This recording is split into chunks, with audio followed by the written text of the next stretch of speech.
Now, the female reproductive organs look like this.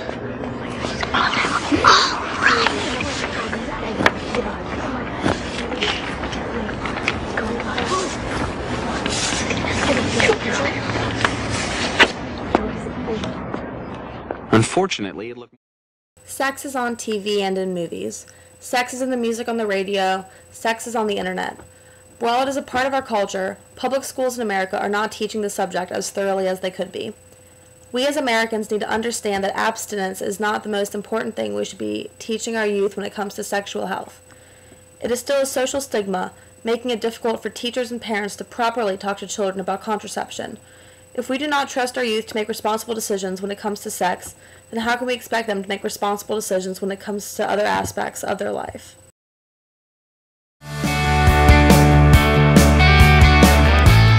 The current program being pushed is called Abstinence Plus. This means that most schools teach students about sexually transmitted infections and contraception. However, they push for sexual abstinence above all else. Considering that there are 445,000 births from girls between the ages of 15 and 19 per year, and the abortion rate for the same age group is nearly half of that, we need to begin to recognize that abstinence education is not fully functional, and teaching about contraception more thoroughly is a necessity. The sexual education our youth is receiving is also being received too late. Teaching young adults about sex after many of them have already hit puberty is not going to be as effective as it would be if we started teaching them about it early on.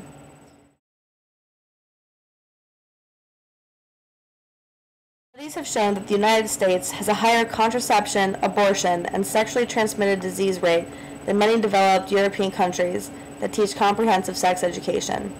In fact, our teen pregnancy rate is 6 times that of the Netherlands, 4 times that of Germany's, and 3 times that of France's.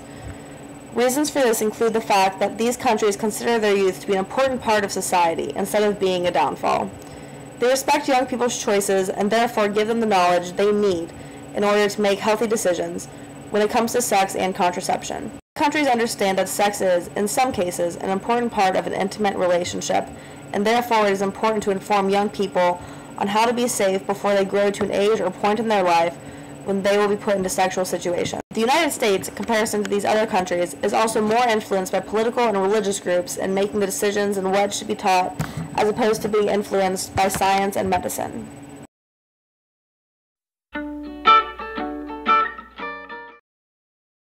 During the Bush administration, the strategy to help fight AIDS included spending $1 billion of prevention funding on abstinence until marriage programs. However, no studies show that these programs are particularly effective. Barack Obama is looking to fix the current status quo. To provide age-appropriate sex education, science-based sex education in the schools. You, as a peer, can have enormous power over your age cohort, but you've got to have some support from the schools. You certainly shouldn't have to be fighting each and every instance by providing accurate information outside the classroom, because inside the classroom, the only thing that can be talked about is abstinence. That is sending a mixed message. And keep in mind, look, I honor and respect young people who choose to delay sexual activity. I've got 2 daughters, and I want them to understand that sex is not something casual. And that's something that I think we definitely want to communicate and should be part of any curriculum. But we also know that when the statistics tell us that nearly half of 15 to 19-year-olds are engaging in sexual activity, that for us to leave them in ignorance is potentially consigning them to illness, pregnancy, poverty, and in some cases death. And that's absolutely unacceptable. One expert, Michael Carrera, has been in the business of sex and health education for 50 years. His half-decade of experience says sex education has to go deeper than just talking about sex, but also to talk about gender roles and goals for life. He has been quoted saying, "If you wait until children are teenagers, it is too late. Older boys and girls in the program have not only already begun to have sex, but have also already developed pretty hardened views about relationships and the role of males and females that were hard to break down. Right? They're looking for connection. Relationships are the gateway to sexuality. Yes, there's a strong sex drive among teens. That's the way they are created biologically. Not only could a healthier sex education drop teen birth and disease rates, but it could also help in other forms. According to a study done by the Kaiser Family Foundation and Harvard's Kennedy School of Government, only 8% of people think that homosexuality should be taught as being acceptable in schools. If our sexual education is able to teach children acceptance of different sexualities, it would be easier for them to learn to accept people of all backgrounds and diversities. Another reason that a more comprehensive sex education is needed is to help end violence in relationships. 74% of women between the ages of 18 and 49 have reported experiencing their loved ones sabotaging means of contraception, for instance, by stealing birth control pills. In one case, a young woman had her birth control taken by her boyfriend, was raped by him, and when she decided to keep the baby, was threatened and at one time pushed down the stairs. This behavior is unacceptable. If we are able to teach young people to greater respect themselves and others, perhaps they would in return demand to be respected. Empowering young women and men so that they do not have to feel so dependent in a relationship could help end these unhealthy situations. What if I didn't come from a famous family? What if I didn't have all their support? What if I couldn't finish my education?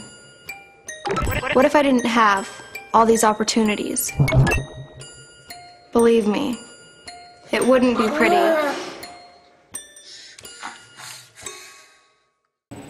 Studies show that Abstinence Plus programs do in fact work better than abstinence until marriage programs.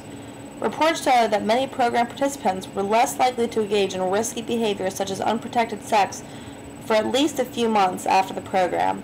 However, a few months after is not exactly what I would consider to be successful, at least not for the long run. Teaching children at a younger age how to protect themselves will help them in making informed decisions when confronted. If Abstinence Plus works better than abstinence until marriage, then logically, focusing completely on contraception will do a lot more for these young adults' future. I do not want to suggest that abstinence is not a good practice. However, abstinence is also believed heavily rooted in many religions.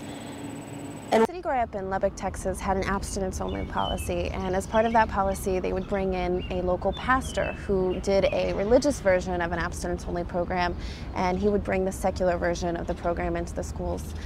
That's what we got on our junior and senior prom day. I guess they felt like that would help the night before. And so he would come into the schools. He would give a lot of misinformation, like you can get an STI, sexually transmitted infection, by shaking hands with someone, that half of all young gay males had AIDS.